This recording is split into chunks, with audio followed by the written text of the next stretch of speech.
भगवंत की अंतरंग से कि ध्यान द्वारम ध्यान रूपी दरवाजे से सहित और रुचिकरम प्रेम उत्पन्न करने वाले मम आने हमारे या मेरे स्वांत गेहम मन रूपी घर में, मन रूपी घर में प्रविष्ट हुए आप क्या मेरे मन रूपी घर में प्रविष्ट हो गए हैं। तत् किम चित्रम, वह क्या आश्चर्य है जिन हे जिनेन्द्र देव बपुरिदम इदम बपु, इस शरीर को यत जो कि सुवर्णी करोसी, जो सुवर्ण यानी सुंदर कर रहे हो या सुवर्ण का अर्थ होता है सोने जैसी कर रहे हो। कितनी यहाँ पर अंतरंग से वह भक्ति की जा रही है कि भगवान जब आप 6 महीने पूर्व में अब आए नहीं थे गर्भ में, उसके पहले ही यह पूरी की पूरी पृथ्वी स्वर्णमयी हो गई थी। और जब आप ध्यान रूपी दरवाजे से प्रेम उत्पन्न करने वाले ऐसे निर्मल मेरे मन रूपी घर में प्रविष्ट हो गए हो, प्रविष्ट ही हो गए आप तो फिर इस मेरे शरीर को अगर सुंदर या सुवर्णमय कर रहे हो तत्किम चित्रम, तो इसमें कौन सी बड़ी बात है, कौन से आश्चर्य की बात है। सुनते हैं कि जो बारीराज महाराज थे इनकी मान्यता उस समय वहाँ का जो राजा था इनकी मान्यता बहुत अच्छी, और वादियों में भी ये राज यानी जीतने वाले थे। इनकी इस प्रकार की ख्याति सर्वत्र विद्यमान थी लेकिन पूर्वकृत कर्म के उदय से उनके लिए कोढ़ हो गया। कोढ़ होने जाने के कारण से राजसभा लगी हुई थी। राजा उन महाराज को बहुत मानता था लेकिन धर्मदेशी एक व्यक्ति ने कहा कि राजन, जिनकी आप बहुत मान्यता रखते हैं ऐसे निर्ग्रंथ मुनिराजों की, आपको पता नहीं ये सब जो निर्ग्रंथ मुनिराज होते हैं जैनियों के जो महाराज होते हैं वो सब कोढ़ी होते हैं। वहीं पर राजश्रेष्ठी बैठा हुआ था, राजश्रेष्ठ। जब उसके कान में इस प्रकार के शब्द पड़े तो तिल मिला गया। सच्चे देव शास्त्र गुरु का भक्त था और उसने सुना कि मेरे महाराजों के लिए इस प्रकार से कहा जा रहा है। खड़ा हो गया और राजा से कहा कि राजन, ये झूठ बोल रहा है। क्या बोल रहा है? अब बताओ झूठ कौन बोल रहा था? महाराज को कोढ़ था और एक धर्मदेशी व्यक्ति उनको कोढ़ी कह रहा था, तो वो तो सत्य बोल रहा था कि नहीं। सेठ जी खड़े होकर कहते नहीं, ये झूठ बोल रहा है, मेरे महाराज कोढ़ी नहीं होते, हमारे महाराज जो होते हैं उनकी काया तो स्वर्ण के समान चमकती हुई होती है, ये झूठ बोल रहा है। बोलो, ऐसी झूठ बोलने की ताकत तुम में है? तो अभी हमारे भक्ति में कमी है, हम सच्चे भक्त नहीं हैं, हमें अपने ऊपर विश्वास नहीं है और हमें देवशास गुरु के ऊपर भी विश्वास नहीं। कहा है कि पंखों पर विश्वास नहीं वह परिंदा क्या, पंखों पर विश्वास नहीं वह परिंदा क्या, और चरणों पर विश्वास नहीं वह चरिंदा क्या। पंखों पर विश्वास नहीं वह परिंदा क्या, चरणों पर विश्वास नहीं वह चरिंदा क्या, सिर्फ श्वास लेने का नाम ही जिंदगी नहीं है बंधुओं। सिर्फ श्वास लेने का नाम जिंदगी नहीं है बंधुओं। जिसको अपनी आत्मा और सच्चे देव शास्त्र गुरु के ऊपर विश्वास नहीं, वह जिंदा क्या। ऐसे तो जीवन हमने कई बार जिए हैं, लेकिन अगर दृढ़ श्रद्धा के साथ एक बार भी जीवन जी लिया, देर नहीं लगती पंच परमेष्टि की श्रेणी में आने में। बहुत जल्दी पंच परमेष्टि की श्रेणी में नाम आ जाता है। एक बार अपने गुरु के प्रति ऐसी श्रद्धा रख करके तो देखो। मनुष्य क्या, त्रियंच भी संसार से पार हो गए हैं। और झूठ बोल दिया उसने, सहन नहीं हुई अपने गुरु की निंदा और कहा कि राजन नहीं, हमारे गुरु तो घोड़ी नहीं होते। तब महाराज ने कहा कि ये भी कह रहे हैं और ये भी कह रहे हैं, ठीक है, कल सुबह चल करके देख लिया जाएगा और निर्णय हो जाएगा। अब इसने झूठ तो बोल दिया, और झूठ बोला है, सेठ जी जानते थे हमने झूठ बोला है, और जाकर के गुरु महाराज के चरणों में मस्तक टेक दिया और कहा कि महाराज ऐसी ऐसी घटना घट गई और मुझे तो सहन नहीं हुआ, अपने गुरु की निंदा सहन नहीं हुई, और हमने तो कह दिया कि हमारे महाराज ऐसे होते हैं। अब आप संभालो हमने तो कह दिया है। तो महाराज कहते हैं कह दिया है तो चिंता नहीं करो, हमारा आशीर्वाद है, सुबह आ जाना। और महाराज ने जैसे ही यह एक ही भाव स्तोत्र की रचना प्रारंभ की, जिनेंद्र भगवान की भक्ति की और कहा कि भगवान आप स्वर्ग से आने वाले 6 महीने पूर्व में ही जब यह पृथ्वी स्वर्णमयी करा दी गई थी आपके द्वारा, तब आप मेरे सुंदर मन रूपी मंदिर में, पवित्र मन रूपी ग्रह में आप प्रविष्ट कर चुके हैं। आप हमारे अंदर विद्यमान हैं, विराजमान हैं। फिर मेरी यह अगर काया अगर सुंदर बन रही है, स्वर्णमयी हो रही है, तो इसमें कौन से बड़े आश्चर्य की बात है। इतना कहा नहीं कि उनकी काया स्वर्णमयी हो गई, फिर भी उनकी भक्ति निरंतर चलती रही। वो तो भक्ति करने में ऐसे ही तत्पर रहे।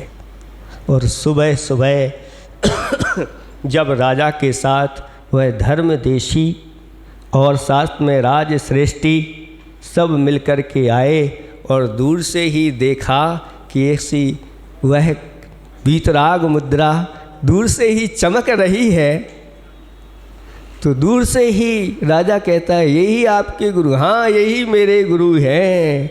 और निकट जा कर के देखा तो देखते ही सब लोग रह गए, और राजा ने फिर उस धर्मदेशी जो कह रहा था उसके ओर आंखें लाल करके देखने लगे।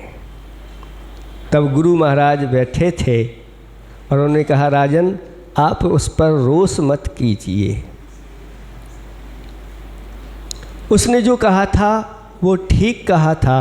कर्म की वजह से मेरे शरीर में ऐसा रोग हो गया था, लेकिन ये भी मेरा सच्चा भक्त था, और सच्चा भक्त कभी भगवान की निंदा सुन नहीं सकता, कभी गुरुओं की निंदा सुन नहीं सकता। करने की तो बात बहुत दूर की है। और इसको सहन नहीं हुआ और उसने कह दिया, और उसी की वाणी भी, झूठ वाणी भी भक्ति के कारण से सत्य हो गई। और मेरी ये काया देखो अभी थोड़ा सा अभी भी बचा करके रखा हुआ है निशानी के रूप में, और देखते देखते वह भी निशानी समाप्त हो गई। तो आचार्य भगवंत कहते हैं कि कहाँ हमें झूठ बोलना है, कहाँ सत्य बोलना है। अगर इसका आपको विवेक नहीं है तो आप सफलता प्राप्त नहीं कर सकते। अगर धर्म के कार्यों में कहीं अगर हमें धर्म की रक्षा करते हुए, धर्मात्माओं की रक्षा करते हुए झूठ भी बोलना पड़ा तो कहते हैं वह झूठ की कोटि में नहीं आता, भाव सत्य की कोटि में उसको रखा गया है। ऐसा भाव सत्य मुनिराज, झूठ ऐसा मुनिराज भी बोल देते हैं। शास्त्रों में उदाहरण दिया कि एक बहेलिया उस पक्षी की गर्दन को पकड़े हुए है और वो जानता है कि ये महाराज झूठ नहीं बोलते, हम इनकी वाणी को झूठ कर देंगे। पकड़े हुए हैं, अभी वो जिंदा है और गर्दन पर हाथ रखे हुए हैं और पूछा महाराज बताओ ये जिंदा है कि मरी है। महाराज देख रहे हैं कि ये जिंदा है, आंखें वो उसकी दिख रही हैं, लेकिन अगर हमने कह दिया है जिंदा है, वहीं कोई ये दबा देगा, लो तुम झूठ बोल रहे हो। महाराज कहते हैं ये मरी हुई है। उसने ऐसे उड़ा दिया, कहाँ मरी हुई है। बस महाराज यही तो चाह रहे थे कि मेरे वचनों से अगर किसी का घात हो गया तो हमारे वचन सत्य होते या स्वस्ति क्रियाम नो मिषमावन्तु। देवादिदेव 1008 कैवल्य कमलापति श्री आदिनाथ भगवान की, देवादिदेव 1008 वर्तमान शासन नायक महावीर भगवान की, परम पूज्य 108 आचार्य पेवर श्री वादिराज महामुनिराज की, परम पूज्य 108 आचार्य पेवर गुरुवर श्री विद्यासागर जी महाराज की, 3 कम 9 करोड़ मिराजों की।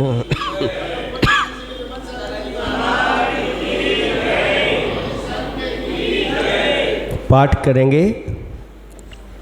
एकी भावं गतिव मया यह स्वयं कर्म बंधो घोरम दुखम भव भवगतो दुर्निवारः करोति तस्याप्यस्य त्वयि जिन रवे भक्तिरुन्मुक्तः चेत् जेतुं शक्यो भवति न तया को परस्ताप हेतुः ज्योतिरूपं दुरित निवहत् ध्वान्त विध्वंस हेतुं त्वामेवाहुर्जिनवर चिरं तत्त्ववेद्याभियुक्ताः चेतो वासे भवसि च मम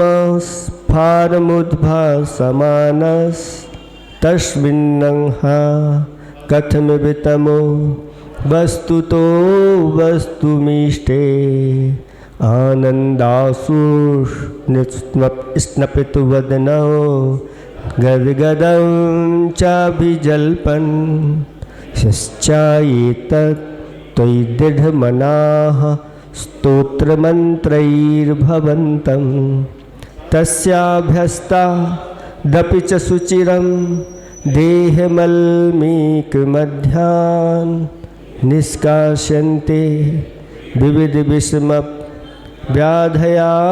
कादिर्वेहा। बस इतना ही हुआ है। धर्म स्नेही भव्यात्माओं, भक्ति का प्रवाह बढ़ता चला जा रहा है।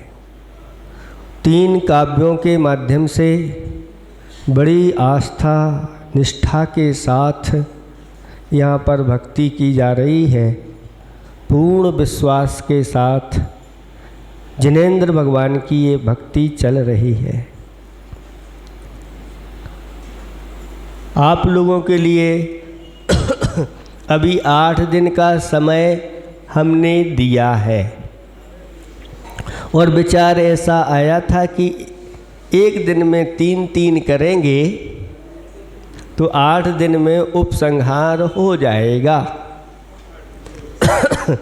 लेकिन आप लोगों को ऐसा लग रहा है कि एक चल रहा है, मतलब 24 दिन मिल जाएंगे। ऐसा कोई, ये तो ड्राइवर का काम है। ड्राइवर कई स्थानों पर अपनी गाड़ी को खड़ी कर देता है, आधा घंटे लेट हो गया ऐसा लगता है, लेकिन वह कवर भी कर लेता है। अपन को और एक दिन में 2-2, 3-3 करने का प्रयास करना है। समझ में नहीं आएगा? समझ में आएगा, आपकी सब समझ में आएगा, क्योंकि यहाँ के लोग तो बहुत स्वाध्यायशील हैं और इशारे में ही सब कुछ समझ लेते हैं। इसलिए कल के श्लोक में ये कहा था भगवान की भक्ति कैसे करना चाहिए, तो भगवान की जब भी भगवान के सामने हो तो आनंद के अश्रु अपनी आँखों में से निकलना चाहिए और उसके माध्यम से हमारा जो मुख है वह आंसुओं से प्रक्षालित हो जाए और एक एक रोम पुलकित हो जाए, पूरा का पूरा शरीर पुलकित होते हुए और गदगद वाणी में अंदर से गदगद हो करके और उन भगवान के ऊपर ही दृष्टि लगा करके, दृष्टि भी भगवान के ऊपर लगाना और मन भी चित्त भी भगवान की भक्ति में लगाना। और फिर ऐसे हो करके जो जिनेंद्र भगवान की इन स्तोत्र रूपी मंत्रों से पूजा करता है, ऐसा वह भक्त प्राणी उसके अंदर बैठा हुआ जो चिर परिचित ऐसे अनेक प्रकार के विषम व्याधि रूपी या व्याधियाँ रूपी सर्प उसके देह रूपी वामी से बाहर निकल जाते हैं। ऐसा एक चिंतन कर सकते हैं बैठे बैठे। जब भगवान सामने नहीं है हमारे और कहीं बैठे बैठे चिंतन कर रहे हैं, तो फिर हमारे लिए वह समो शरण याद आ जाए और साक्षात मैं समो शरण में बैठा हूँ और भगवान की भक्ति कर रहा हूँ। और भगवान की भक्ति करते हुए मेरे भीतर बैठे रोग रूपी सर्प सब बाहर भाग रहे हैं, निकल रहे। इतना हो गया था। आगे फिर बढ़ाते हैं। इसमें किसी को कुछ पूछना हो तो पूछ सकते हैं।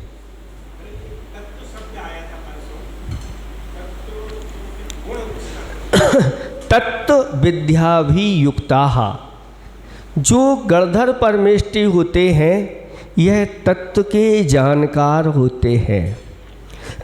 जो आगम में कहे गए जीवादि 7 तत्व हैं, इन 7 तत्वों के संक्षेप और विस्तार को जानने वाले होते हैं। जैसे एक तत्वार सूत्र की रचना कर दी, उसमें 7 तत्वों का वर्णन है, लेकिन उतना ही तत्व नहीं है जितने तत्वार सूत्र के सूत्रों के माध्यम से कह दिए। कहते हैं सूत्र जो होता है वह सूत्र अपने आप में अनंत अर्थ को गर्भित करके चलता है। हमारी बुद्धि कहाँ कि हम उसमें से विस्तार करके हुए निकाल लें। और गणधर परमेष्टि इस तत्वार सूत्र से ही पूरा का पूरा द्वादशांग निकाल सकते। इन सूत्रों की ऐसे सूक्ष्म 4 ज्ञान के धारी होते हैं गणधर परमेष्टि। और साथ साथ में केवल ज्ञान को छोड़ करके यथा योग सभी रिद्धियों के स्वामी होते हैं। ऐसे उन गणधर परमेष्टि ने तत्वों के बारे में बताया है। सिर्फ तत्व हमारे आगम में एकांत रूप से नहीं कहा गया है, अनेकांत रूप से कहा गया है। जैसे जीव तत्व या जीव द्रव्य को हम सिर्फ एक ही परिभाषा में नहीं बांध सकते, क्योंकि अनंत अर्थ में वह उसके अंदर अनंत गुण विद्यमान हैं। उन गुणों की अपेक्षा कहें तो हम अनेक प्रकार से उसको कहते हैं। द्रव्य संग्रह तो आप लोगों ने पढ़ी हुई है, उसके में एक श्लोक आता है जो जीव के बारे में 9 अधिकारों से वर्णन करता है। जीवो भोगमो अमुत्तिकत्ता सदेह परे माणो भूता संसारत्थो सिद्धो सो विश्व सोड गई। ये 9 अधिकारों के माध्यम से जीव द्रव्य का वर्णन किया गया और इनका वर्णन करते हुए निश्चय और व्यवहार से जीव आदि की परिभाषा किस प्रकार से घटाई है आप उसको पढ़ेंगे। यहाँ वो विषय नहीं है, इसलिए यहाँ अभी भक्ति का विषय है, इसलिए अभी इसकी मुख्यता लेकर के चल रहा है। अब देखें, प्रागे बेहत, प्रागे वेहत त्रिदिव भवना देशता भव्य पुण्यात। प्रागे वेहत त्रिदिव भवना देशता भव्य पुण्यात। पृथ्वी चक्रम कनकमयतां देव निन्ने त्वएदम, देव निन्ने त्वएदम। पृथ्वी चक्रम कनकमयतां देव निन्ने त्वएदम। ध्यानद्वारम मम रुचिकरम स्वांत गेहम प्रविष्टस। ध्यानद्वारम मम रुचिकरम स्वांत गेहम प्रविष्टस।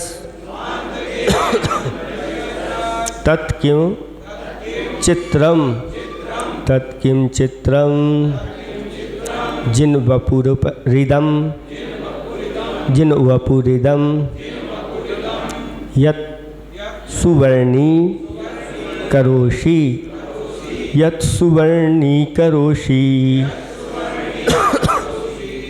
तत्किं चित्रम जिन वपुरिदम यत् सुवर्णी करोषि। प्रागे वेहत त्रिदिव भवना देशता भव्य पुण्या। पृथ्वी चक्रं कनकमयतां देव निन्ने त्वएदम। ध्यानद्वारं मम रुचिकरं स्वान्तगेहं प्रविष्टः। तत्किं चित्रं जिन वपुरिदं यस्सुवर्णी करोषि। अब पूरी लाइन पढ़ेंगे एक साथ। प्रागे वेहत त्रिदिव भवना देशता भव्य पुण्यात।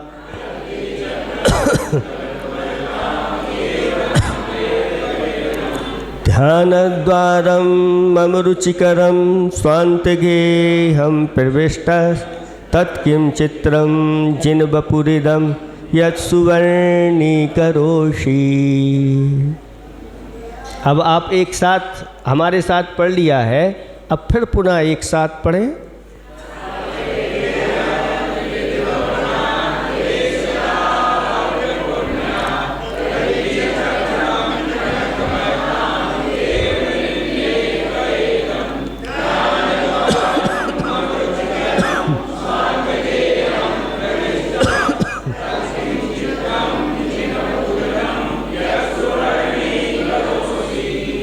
बन गया? कोई नहीं बन रहा हो तो पूछ सकते हैं। हाँ, अब इसका अर्थ बताते हैं। प्राग एव, प्राग एव यानी पहले ही, प्राग एव यानी पहले ही। कब पहले ही, इसका क्या लेना, यानी 6 माह पहले ही। अब आपकी बुद्धि जा रही होगी, है ना। जब भगवान गर्भ में आते हैं तो 6 माह पहले कुछ होता है तो 6 माह पहले ही, यह माने यहाँ पर कहाँ, आर्य खंड में, अयोध्या नगरी में, वो यह सबसे लेना। त्रिदिव भवनात्, त्रिदिव का अर्थ होता है स्वर्ग और भवनात् यानी वह लोक हो गया उससे, यानी स्वर्ग लोक से। त्रिदिव भवनात् यानी स्वर्ग लोक से। एस्यता अने आने वाले, भव्य पुण्यात्, भव्य जीवों के पुण्य के कारण या भव्य जीवों के पुण्य से।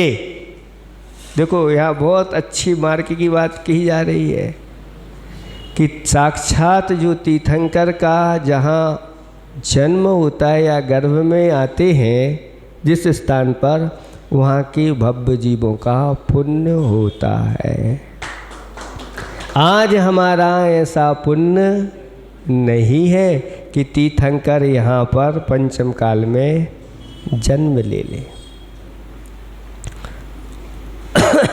इतना पुण्य तो है कि साक्षात तीर्थंकर नहीं मिले, लेकिन उनकी वाणी आज लिपिबद्ध शास्त्रों में हमें मिली है, और उस शास्त्र के आधारभूत आज उसका पालन करने वाले आपको ऐसे निर्ग्रंथ मुनि के दर्शन भी हो रहे। और जो जिनवाणी में जो उनकी वाणी कही है, स्थापना निश्चित से आज हम उनकी प्रतिमाओं में वही गुण जो निर्ग्रंथ मुद्रा के धारी होते हैं, उनके द्वारा सूर्य मंत्र उनमें उन गुणों का आरोपण करता है, किया गया है। ऐसी प्रतिमाओं के दर्शन भी हमारे लिए आज हो रहे हैं। इतना पुण्य तो है, लेकिन उतना पुण्य नहीं कि साक्षात तीर्थंकर ही यहाँ आ जाए। तो भव्य पुण्यात यानी भव्य जीवों के पुण्य से।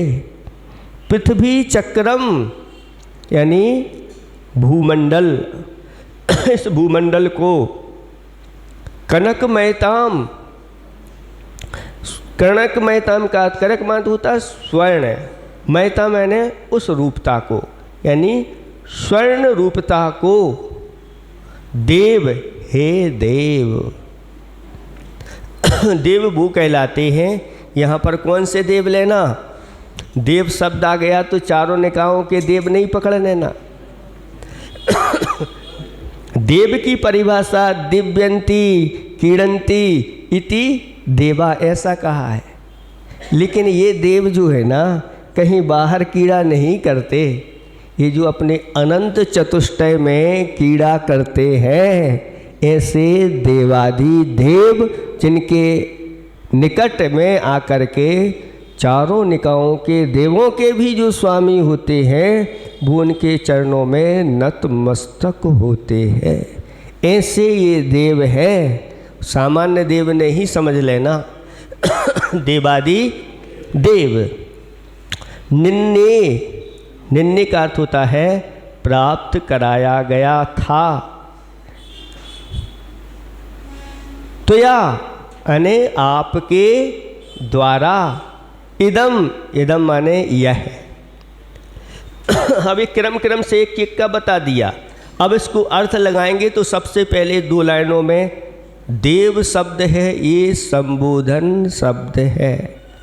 तो संबोधन शब्द को पहले पकड़े और देव लिखा हुआ है तो हे देवादि देव। भव्य पुण्यात भव्य जीवों के पुण्य से त्रिदिव भवनाथ स्वर्ग लोक से यह यानी इस पृथ्वी पर, इस धरातल पर ईश्ता आने वाले त्वया यानी आपके द्वारा प्रागेव 6 माह पहले ही जब इदम पृथ्वी चक्रम यह भूमंडल कनकमयताम स्वर्ण रूपता को निन्ने यानी प्राप्त कराया गया था, अर्थात सोने का बना दिया गया था। अभी भगवान स्वर्ग से नहीं आए हैं। स्वर्ग से आने के 6 माह पूर्व में ही जहाँ पर उनका जन्म होना है उस स्थान को स्वर्णमयी बना दिया जाता है। यानी उनके जो महल की रचना होती है वह स्वर्णमयी महल, यानी पूरी की पूरी अयोध्या नगरी वह स्वर्णमयी रचना देवों के द्वारा कर दी जाती है, ऐसा यहाँ पर कहा जा रहा है। और 6 माह पूर्व रचना करने के बाद निरंतर प्रतिदिन 3 बार या 4 बार स्वर्ण रत्नों की वृष्टि हुआ करती है। ऊपर से इस प्रकार के उनके आंगन में और प्रतिदिन ऐसे रत्नों की वर्षा, और सामान्य रत्न नहीं होते। कौन से रत्न होते हैं? इस पृथ्वी पर वो रत्न नहीं मिलेंगे, वह दिव्य रत्नों की वृष्टि होती है। और जब रत्नों की वृष्टि होती है तो जिनके आंगन में ऐसे ढेर लग रहे हैं, फिर लोगों को भी ऐसे भर भर के ले जाओ तो वहाँ की सारी प्रजा आदि जो होती है वह भी सब संपन्न हो जाती है। कैसी महिमा है, देखो ये किसकी महिमा है बताओ? है ये तीर्थंकर प्रकृति की महिमा है। और नामकर्म में सर्वश्रेष्ठ पुण्य प्रकृति तीर्थंकर प्रकृति है। और ऐसी प्रकृति जिसको बंध जाती है उसको कुछ करने की आवश्यकता नहीं होती, सब पहले से ही तैयारी रखना है, आप लोगों को करना है। आप लोगों को आप क्या कर पाओगे? आप कुछ नहीं कर पाओगे। जो देवगण हैं, इंद्रगण हैं, सौधर्म कुबेर आदि हैं, उन्हीं के पास इस प्रकार की क्षमता होती है। पानी भरते देव हैं, वैभव जिनका दास। देवगण पानी भरते हैं, नौकर चाकर के रूप में रहने लग जाते हैं, और वैभव उनका दास बन करके चरणों की रज लेने के लिए तैयार होता है। ये भगवान की भक्ति की महिमा है। जो जैन भगवान की ऐसी भक्ति करता है, तन्मय होकर के सब कुछ भूल जाता है और भगवान और भक्त का संबंध हो जाता है, तो ऐसी ये भक्ति ऐसे श्रेष्ठ पुण्य को प्राप्त करा देती है। और ये पुण्य ऐसा पुण्य है कि भव्य जीवों का कल्याण करते हुए और स्वयं का भी पंच कल्याणक हो जाते हैं, ऐसी महिमा है। तो ये पृथ्वी पूरे की पूरी स्वर्णमय बना दी गई थी भगवान आपके द्वारा, ऐसा कहा जा रहा है। तो आगे क्या कहना चाह रहे हैं? ये तो भूमिका बना दी उन्होंने, अब आगे कुछ कहते हैं। देखो, ध्यान द्वारम ध्यान रूपी दरवाजे से सहित मम माने मेरे, रुचिकरम यानी प्रेम उत्पन्न करने वाले। रुचिकर है, ऐसा नहीं मन उदास मन में नहीं आते भगवान। हाँ, आप अगर उदास मन से करोगे तो आने वाले भगवान नहीं। यहाँ क्या कहा जा रहा है? रुचिकरम प्रेम उत्पन्न करने वाली हैं। अंदर से भगवान के गुणों के प्रति अनुराग अंदर से उमड़ना चाहिए, उनके प्रति श्रद्धा अंदर से उमड़ना चाहिए, भक्ति उमड़ना चाहिए। तो ऐसे ही यहाँ भक्ति उमड़ रही है आचार्य भगवंत की अंतरंग से कि ध्यान द्वारम, ध्यान रूपी दरवाजे से सहित और रुचिकरम प्रेम उत्पन्न करने वाले मम आने हमारे या मेरे स्वांत गेहम मन रूपी घर में, मन रूपी घर में प्रविष्ट हुए आप क्या मेरे मन रूपी घर में प्रविष्ट हो गए हैं। तत् किम चित्रम, वह क्या आश्चर्य है जिन हे जिनेन्द्र देव, बपुरिदम इदम बपु, इस शरीर को, यत जो कि सुवर्णी करोसी, जो सुवर्ण यानी सुंदर कर रहे हो या सुवर्ण का अर्थ होता है सोने जैसी कर रहे हो। कितनी यहाँ पर अंतरंग से वह भक्ति की जा रही है कि भगवान जब आप 6 महीने पूर्व में अब आए नहीं थे गर्भ में, उसके पहले ही यह पूरी की पूरी पृथ्वी स्वर्णमयी हो गई थी। और जब आप ध्यान रूपी दरवाजे से प्रेम उत्पन्न करने वाले ऐसे निर्मल मेरे मन रूपी घर में प्रविष्ट हो गए हो, प्रविष्ट ही हो गए आप तो फिर इस मेरे शरीर को अगर सुंदर या सुवर्णमय कर रहे हो, तत्किम चित्रम, तो इसमें कौन सी बड़ी बात है, कौन से आश्चर्य की बात है। सुनते हैं कि जो बारीराज महाराज थे, इनकी मान्यता उस समय वहाँ का जो राजा था, इनकी मान्यता बहुत अच्छी, और वादियों में भी ये राज यानी जीतने वाले थे। इनकी इस प्रकार की ख्याति सर्वत्र विद्यमान थी लेकिन पूर्वकृत कर्म के उदय से उनके लिए कोढ़ हो गया। कोढ़ होने जाने के कारण से राजसभा लगी हुई थी। राजा उन महाराज को बहुत मानता था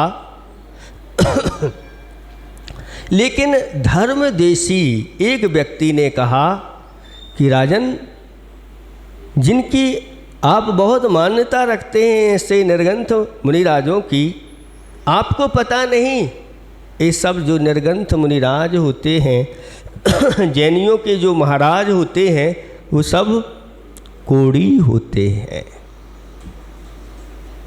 वहीं पर राजश्रेष्ठी बैठा हुआ था, राजश्रेष्ठ। जब उसके कान में इस प्रकार के शब्द पड़े तो तिल मिला गया। सच्चे देव शास्त्र गुरु का भक्त था और उसने सुना कि मेरे महाराजों के लिए इस प्रकार से कहा जा रहा है। खड़ा हो गया और राजा से कहा कि राजन, ये झूठ बोल रहा है। क्या बोल रहा है? अब बताओ, झूठ कौन बोल रहा था? महाराज को कोढ़ था और एक धर्मदेशी व्यक्ति उनको कोढ़ी कह रहा था, तो वो तो सत्य बोल रहा था कि नहीं? और सेठ जी खड़े होकर कहते नहीं, ये झूठ बोल रहा है, मेरे महाराज कोढ़ी नहीं होते, हमारे महाराज जो होते हैं उनकी काया तो स्वर्ण के समान चमकती हुई होती है, ये झूठ बोल रहा है। बोलो, ऐसी झूठ बोलने की ताकत तुम में है? तो अभी हमारे भक्ति में कमी है, हम सच्चे भक्त नहीं हैं, हमें अपने ऊपर विश्वास नहीं है और हमें देवशास्त्र गुरु के ऊपर भी विश्वास नहीं है। कहा है कि पंखों पर विश्वास नहीं वह परिंदा क्या। पंखों पर विश्वास नहीं वह परिंदा क्या, और चरणों पर विश्वास नहीं वह चरिंदा क्या। पंखों पर विश्वास नहीं वह परिंदा क्या, चरणों पर विश्वास नहीं वह चरिंदा क्या। सिर्फ श्वास लेने का नाम ही जिंदगी नहीं है बंधुओं। सिर्फ श्वास लेने का नाम जिंदगी नहीं है बंधुओं। जिसको अपनी आत्मा और सच्चे देव शास्त्र गुरु के ऊपर विश्वास नहीं वह जिंदा क्या। ऐसे जो जीवन हमने कई बार जिए हैं, लेकिन अगर दृढ़ श्रद्धा के साथ एक बार भी जीवन जी लिया, देर नहीं लगती पंच परमेष्टि की श्रेणी में आने में। बहुत जल्दी पंच परमेष्टि की श्रेणी में नाम आ जाता है। एक बार अपने गुरु के प्रति ऐसी श्रद्धा रख करके तो देखो। मनुष्य क्या, त्रियंच भी संसार से पार हो गए हैं। और झूठ बोल दिया उसने, सहन नहीं हुई अपने गुरु की निंदा, और कहा कि राजन नहीं, हमारे गुरु तो घोड़ी नहीं होते। तब महाराज ने कहा कि ये भी कह रहे हैं और ये भी कह रहे हैं, ठीक है, कल सुबह चल करके देख लिया जाएगा और निर्णय हो जाएगा। अब इसने झूठ तो बोल दिया, और झूठ बोला है, सेठ जी जानते थे हमने झूठ बोला है, और जाकर के गुरु महाराज के चरणों में मस्तक टेक दिया और कहा कि महाराज ऐसी ऐसी घटना घट गई और मुझे तो सहन नहीं हुआ, अपने गुरु की निंदा सहन नहीं हुई, और हमने तो कह दिया कि हमारे महाराज ऐसे थे, अब आप संभालो। हमने तो कह दिया है। तो महाराज कहते हैं कह दिया है तो चिंता नहीं करो, हमारा आशीर्वाद है, सुबह आ जाना। और महाराज ने जैसे ही यह एक ही भाव स्तोत्र की रचना प्रारंभ की, जिनेंद्र भगवान की भक्ति की और कहा कि भगवान आप स्वर्ग से आने वाले 6 महीने पूर्व में ही जब यह पृथ्वी स्वर्णमयी करा दी गई थी आपके द्वारा, तब आप मेरे सुंदर मन रूपी मंदिर में, पवित्र मन रूपी ग्रह में आप प्रविष्ट कर चुके हैं। आप हमारे अंदर विद्यमान हैं, विराजमान हैं। फिर मेरी यह अगर काया अगर सुंदर बन रही है, स्वर्णमयी हो रही है, तो इसमें कौन से बड़े आश्चर्य की बात है। इतना कहा नहीं कि उनकी काया स्वर्णमयी हो गई, फिर भी उनकी भक्ति निरंतर चलती रही। वो तो भक्ति करने में ऐसे ही तत्पर रहे। और सुबह सुबह जब राजा के साथ वह धर्मदेशी और साथ में राज श्रेष्ठी सब मिलकर के आए और दूर से ही देखा कि ऐसी वह वीतराग मुद्रा दूर से ही चमक रही है, तो दूर से ही राजा कहता है यही आपके गुरु, हाँ यही मेरे गुरु हैं। और निकट जा कर के देखा तो देखते ही सब लोग रह गए, और राजा ने फिर उस धर्मदेशी जो कह रहा था उसके ओर आंखें लाल करके देखने लगे। तब गुरु महाराज बैठे थे और उन्होंने कहा राजन आप उस पर रोष मत कीजिए, उसने जो कहा था वो ठीक कहा था। कर्म की वजह से मेरे शरीर में ऐसा रोग हो गया था, लेकिन ये भी मेरा सच्चा भक्त था, और सच्चा भक्त कभी भगवान की निंदा सुन नहीं सकता, कभी गुरुओं की निंदा सुन नहीं सकता, करने की तो बात बहुत दूर की है। और इसको सहन नहीं हुआ और उसने कह दिया, और उसी के वाणी भी, झूठ वाणी भी भक्ति के कारण से सत्य हो गई। और मेरी ये काया देखो अभी थोड़ा सा अभी भी बचा करके रखा हुआ है निशानी के रूप में, और देखते देखते वह भी निशानी समाप्त हो गई।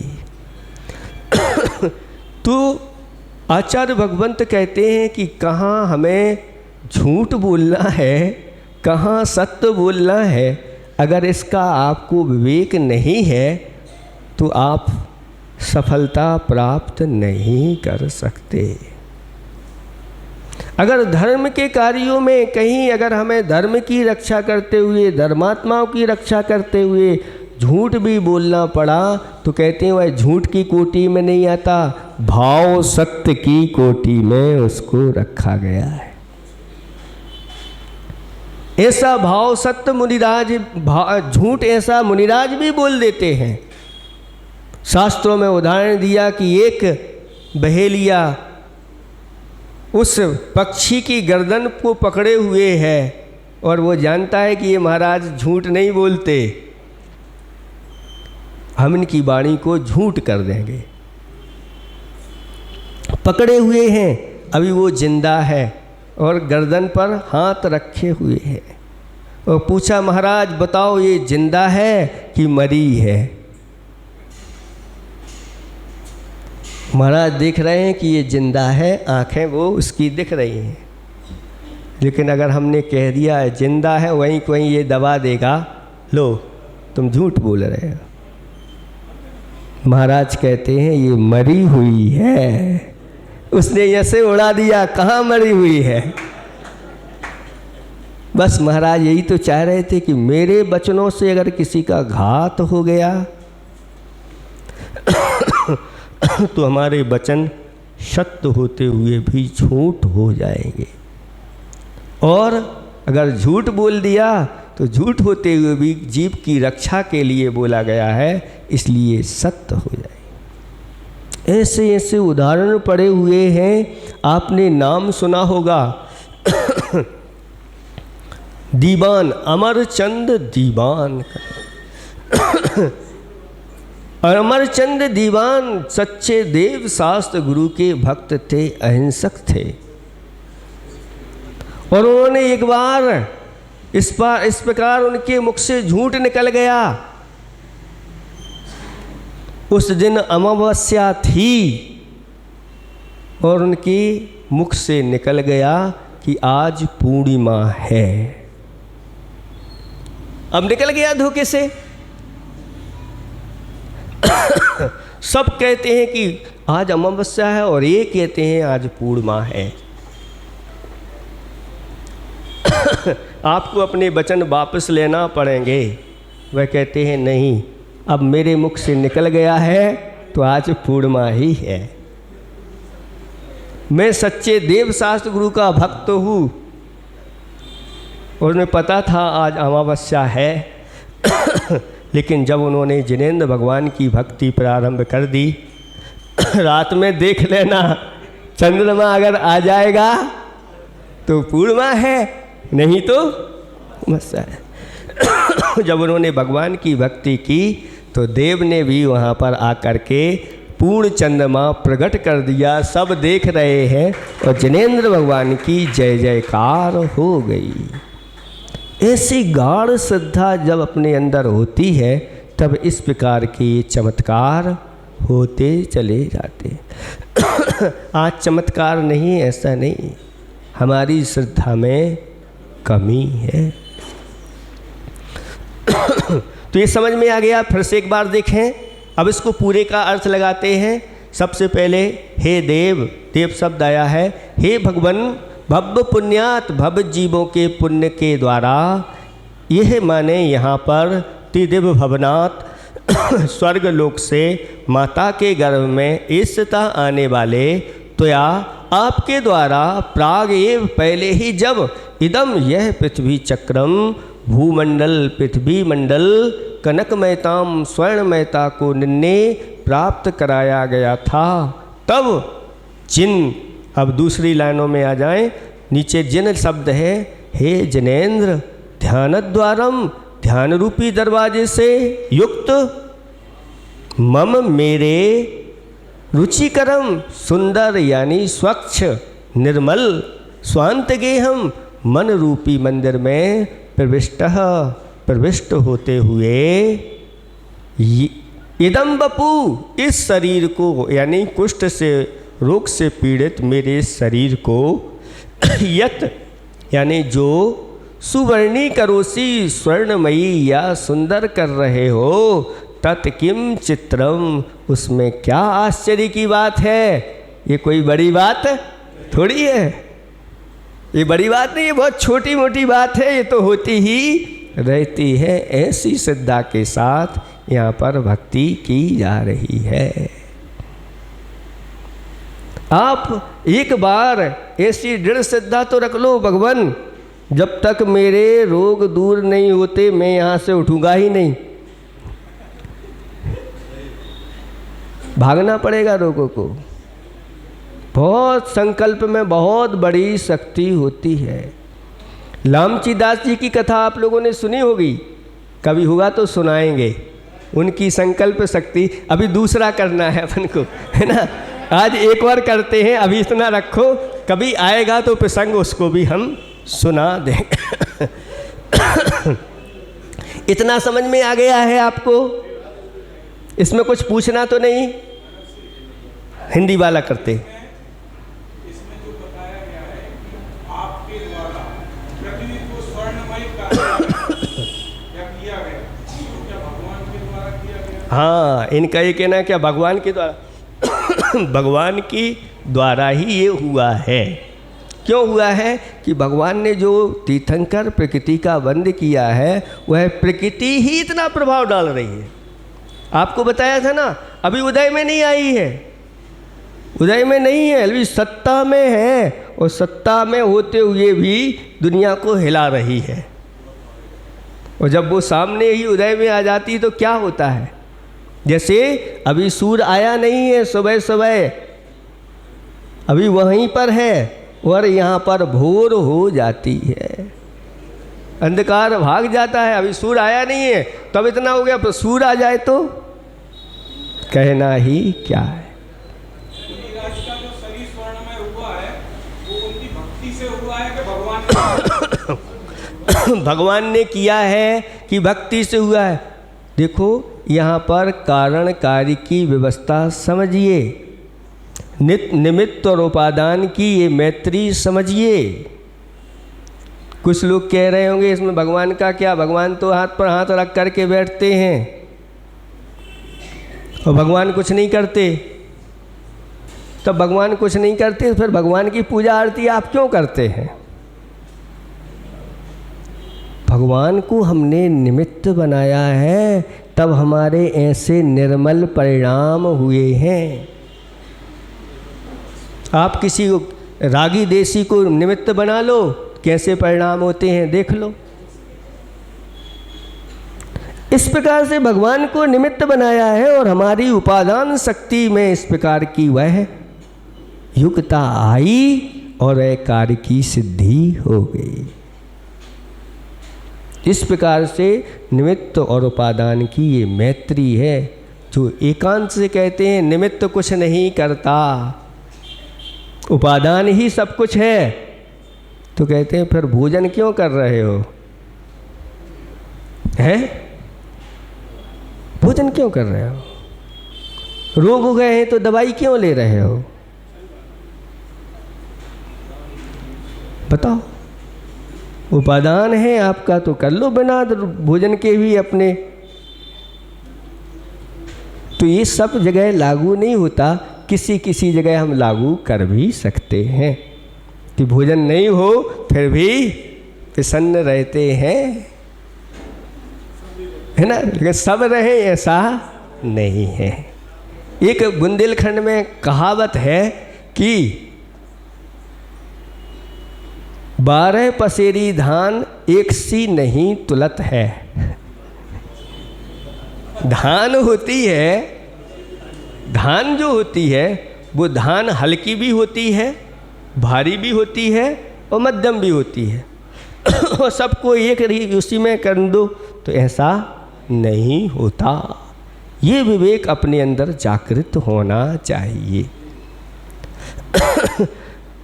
लिखा हुआ है कि छायक सम्यक दर्शन जो होता है वह छायक सम्यक दर्शन व्यक्ति अपनी उपादान शक्ति से उत्पन्न कर ले, तो कहते हैं निमित्त चाहिए। किसका निमित्त चाहिए? कहते हैं छायक सम्यसन उसको ही होता है जिसके पास उत्तम सहनन है। क्या है? अब उत्तम सहनन है उसके पास, तो वो स्वयं प्राप्त कर ले। कहते हैं नहीं प्राप्त कर सकते। तो फिर क्या चाहिए?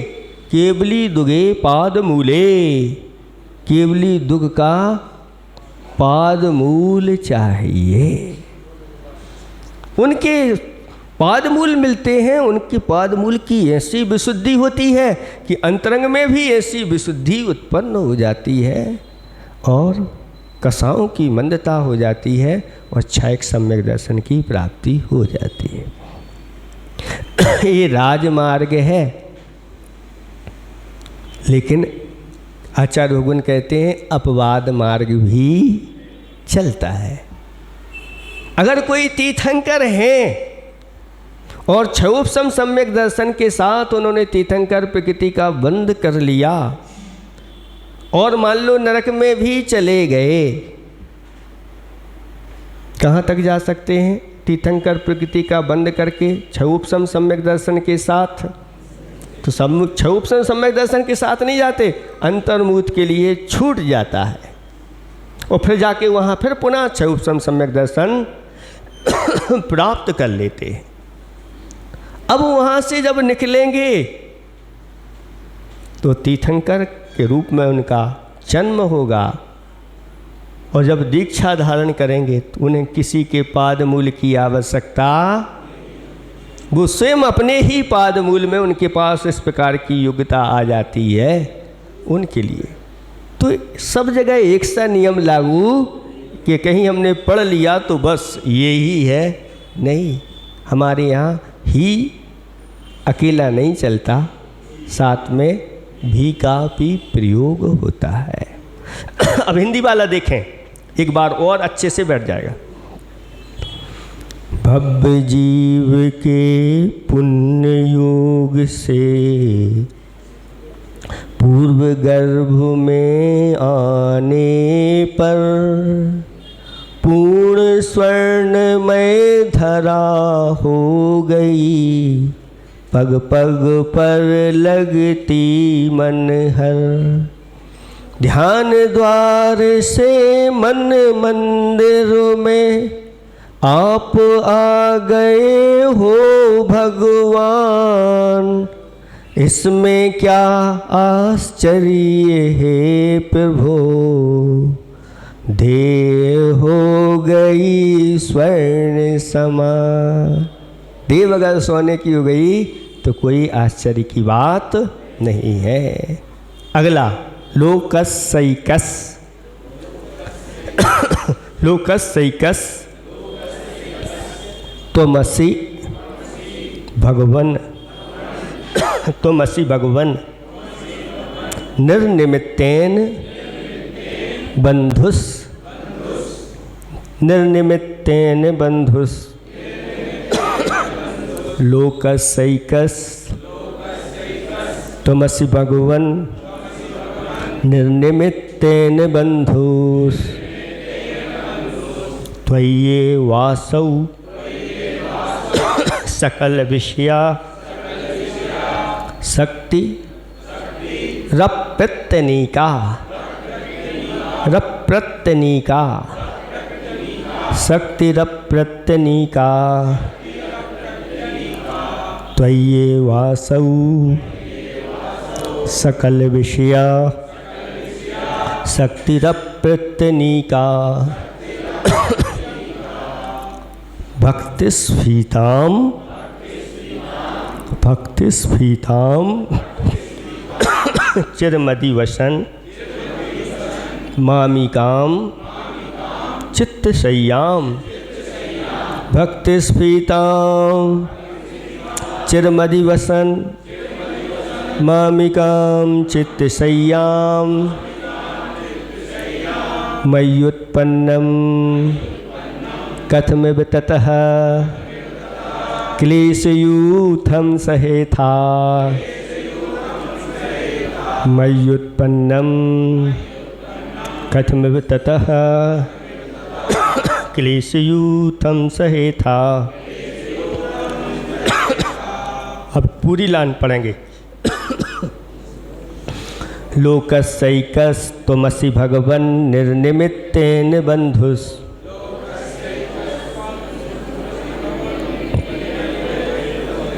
नहीं बना। लोकसैकस तुमसि भगवन् निर्निमित्तेन बन्धुस् लोकसैकस तुमसि भगवन् निर्निमित्तेन बन्धुस्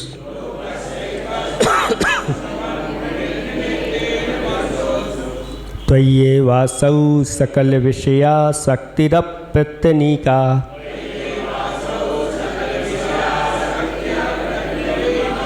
भक्तिस्फीतां चिरमदिवसन मामिकां चित्तशय्यां मय्युत्पन्नं कथमिव ततः क्लेशयूथं सहेथा। पढ़ो।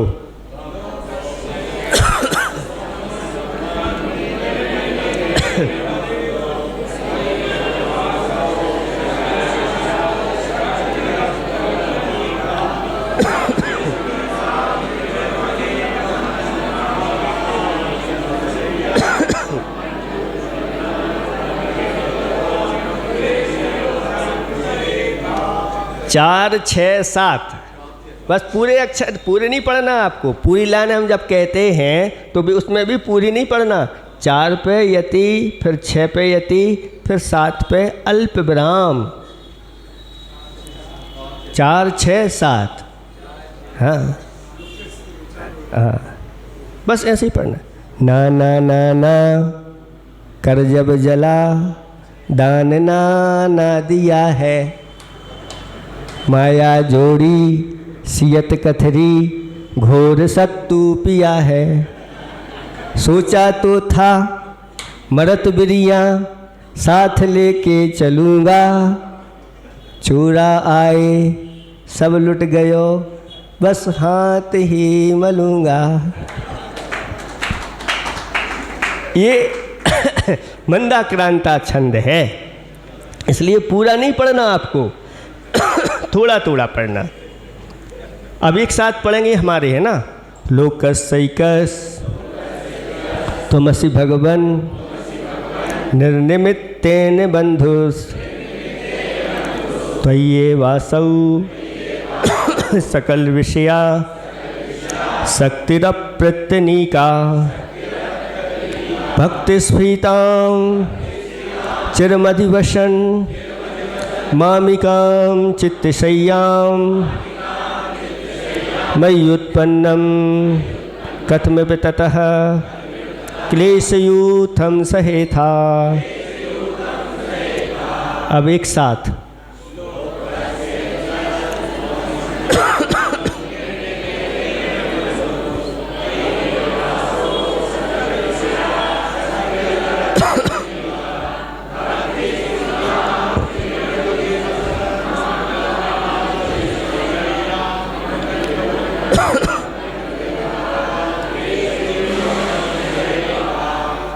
बस बन गया। इसमें किसी को कुछ पूछना तो नहीं, कोई बन नहीं रहा हो अक्षर तो पूछ सकते हैं। देखें अर्थ देखें। लोकस, लोकस्य यानी लोक के, एकहा, एका माने अद्वितीय, लोक के अद्वितीय।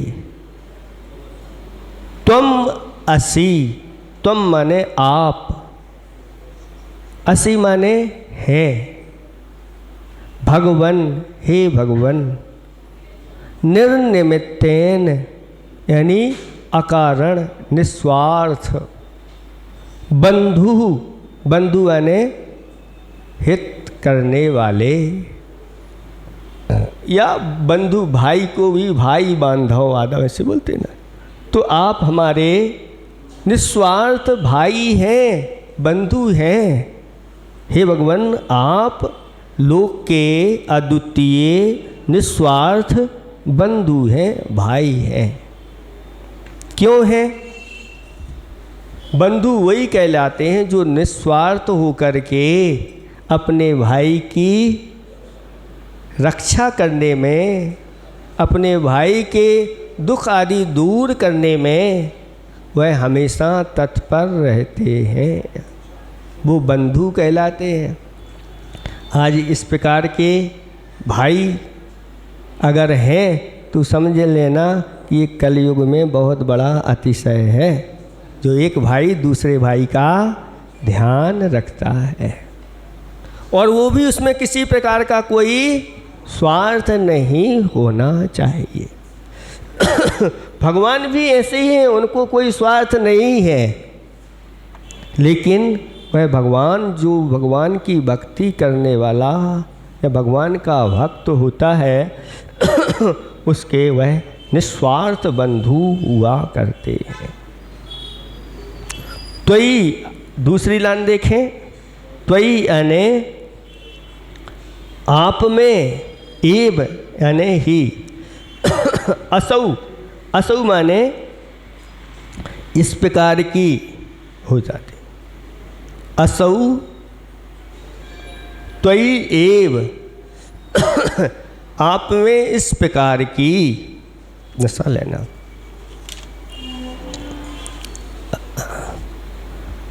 सकल विषया, सकल विषया का अर्थ होता है सब पदार्थों को विषय करने वाली शक्ति ही। असौ सकल विषया शक्ति ही, यानी यह सब पदार्थों को विषय करने वाली शक्ति भी त्वयि आप में अप्रतिनिका यानी बाधा रहित है। भगवान जो होते हैं वह उनके पास संपूर्ण पदार्थों को विषय करने वाली भी निर्बाध शक्ति भगवान में विद्यमान रहती है।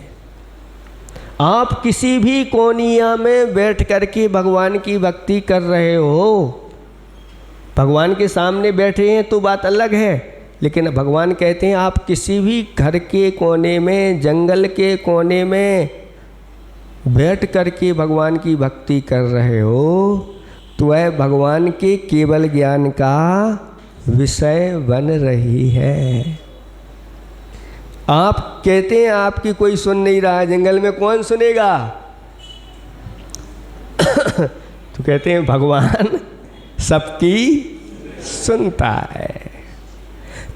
यद्यपि भगवान कोई इंद्रियों से नहीं सुनते, लेकिन उनके केवल ज्ञान में सब कुछ झलकता रहता है।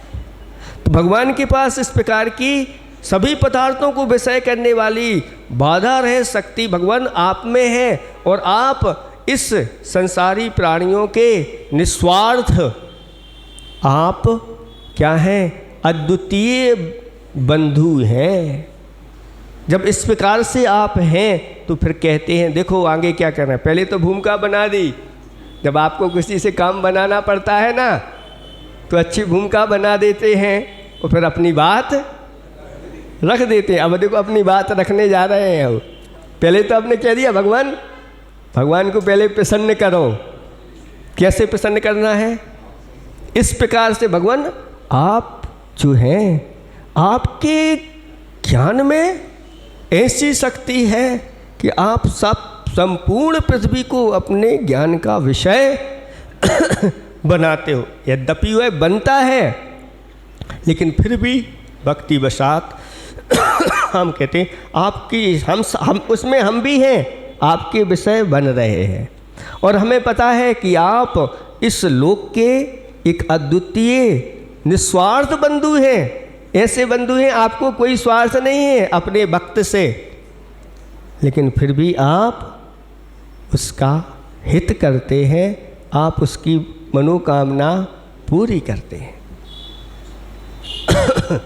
यहाँ तक कि देखो भगवान ना तो प्रसन्न होते हैं, ये गणधर परमेष्टि को भी पता है, ज्ञान है, भगवान तो वीतराग होते हैं और प्रसन्न नहीं होते। लेकिन जब भगवान की भक्ति करते हैं गणधर परमेष्टि, तो गणधर परमेष्टि भी कहते हैं भगवान मुझ पर प्रसन्न होइए, क्योंकि आपकी प्रसन्नता ही हमारा कल्याण कर सकती है। और अगर भगवान रूठ गए, कहते भगवान रूठते भी नहीं लेकिन हम अपने परिणामों के माध्यम से ये सब कर लेते हैं, भगवान रूठ भी जाते हैं और प्रसन्न भी हो जाते हैं। हम जैसे भगवान के प्रति व्यवहार करेंगे वैसे ही हमारे लिए फल मिलेगा।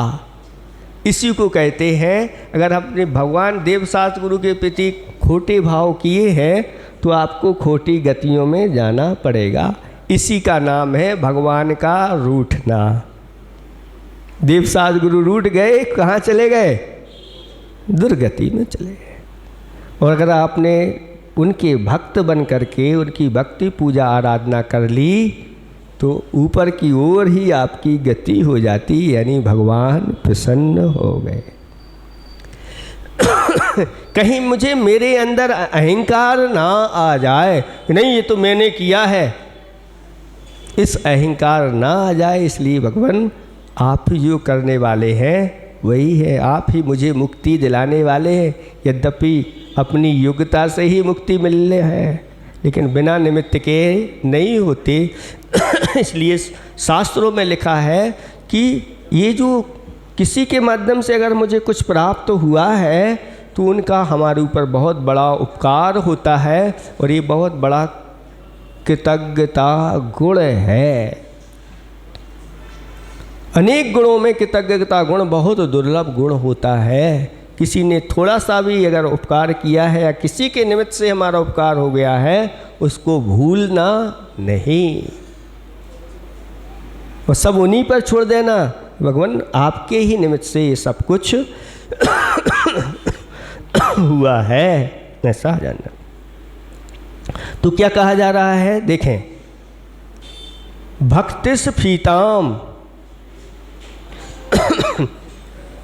भक्ति से स्फीताम यानी विस्तृत, चिरम चिरकाल से, अधिवसन, अधिवसन का अर्थ होता है निवास करते हुए, मामिकाम चित्त सय्याम, मेरी मन रूपी सैया पर, मेरे मन रूपी सैया पर आप चिर यानी चिरकाल से क्या कर रहे हैं, शयन कर रहे हैं। आप हमारे मन रूपी सैया के ऊपर आराम कर रहे हैं। जैसे कोई आपके यहाँ अतिथि आ जाते हैं ना, तो आपके घर में जो सैया लगी रहती है उस पर आराम करते। ऐसे ही जब भगवान हमारे यहाँ हमारे चित्त में आ गए हैं और अतिथि बन के आराम कर रहे हैं, एक कहा जा रहा है मयि उत्पन्नम, मुझ में उत्पन्न, ऐसा, या मुझ में उत्पन्न हुए, कथम इव, किस तरह से, तथा फिर क्लेश यूथम यानी दुखों के समूह को सहे था, सहन करेंगे अर्थात नहीं करेंगे। यहाँ पर कहा जा रहा है कि भगवान आप में इस प्रकार की शक्ति विद्यमान है, आप पूर्ण रूप से सब समर्थ हैं, और जब आप हमारे घर में ही हमारी मन रूपी सैया पर आराम कर रहे हैं और मेरे अंदर अगर कोई दुख उत्पन्न हुए हैं तो क्या उन दुखों को आप सहन करोगे अर्थात नहीं। लौकिक किताब में जैसे मान लो आप के मित्र प्रधानमंत्री हैं और प्रधानमंत्री आपके घर में आ गए तो आपकी वह गरीबी देख सकेंगे क्या? है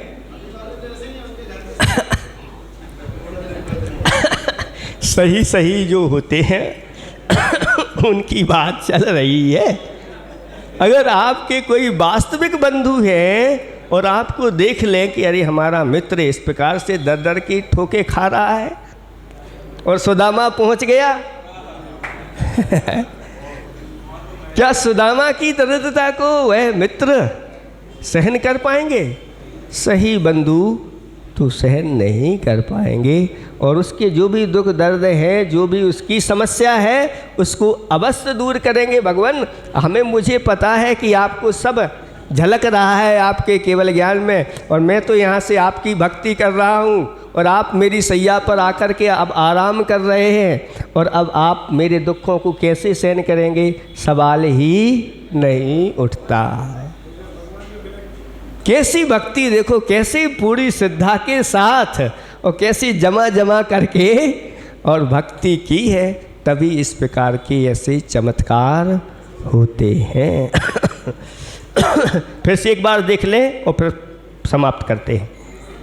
पूरे का अर्थ देखें। भगवान, हे भगवान, त्वम अने आप लोकस्य लोक के एकः अद्वितीय निर्निमित्तेन यानी निस्वार्थ बंधु हित करने वाले भाई असी यानी हैं। सकल विषया हर एक पदार्थ को विषय करने वाली अप्रत्यनिका बाधक कारण रहित शक्ति यानी शक्ति भी त्वय्येव आप में ही विद्यमान है, मौजूद है।